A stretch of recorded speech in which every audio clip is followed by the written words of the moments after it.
Love him or not, you cannot escape Karl Marx. His ideas are woven into the very fabric of our modern world. They echo in our political debates. They whisper in our workplaces. They rumble in the streets during protests. He was a man who looked at the grand sweep of history and saw not just kings and battles, but the quiet, relentless power of money and work. He dared to ask fundamentally disruptive questions about who gets what and why. Why do some people enjoy immense wealth while others struggle just to survive? His questions, posed over a century and a half ago, are more alive and more urgent today, on April 22, 2026. His ghost haunts our globalized society.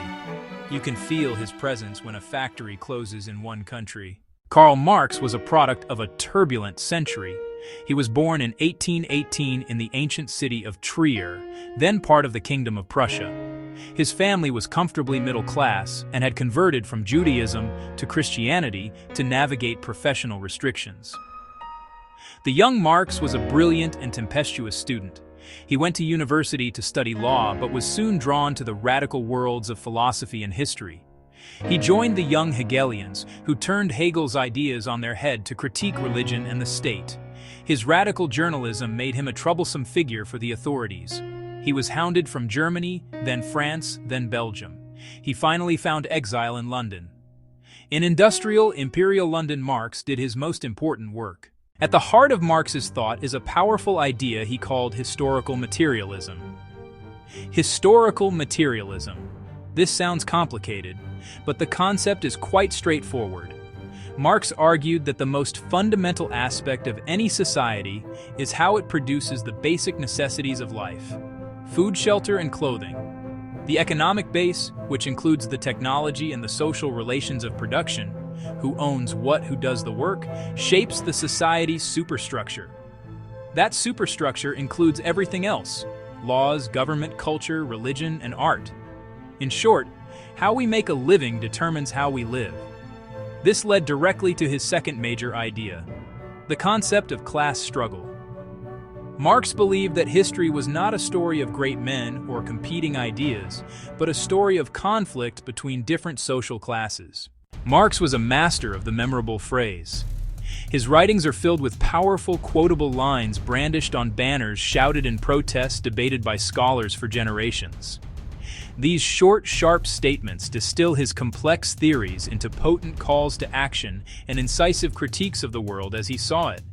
They reveal a writer who was not just an analyst, but a passionate advocate for change, blending scientific observation with revolutionary zeal. One of his most famous declarations comes from the very end of the Communist Manifesto: Workers of the World, Unite. This is more than just a slogan. It is the strategic conclusion of his entire analysis. The philosophers have only interpreted the world in various ways. The point, however, is to change it. So why does a 19th century German philosopher still command so much attention in 2026?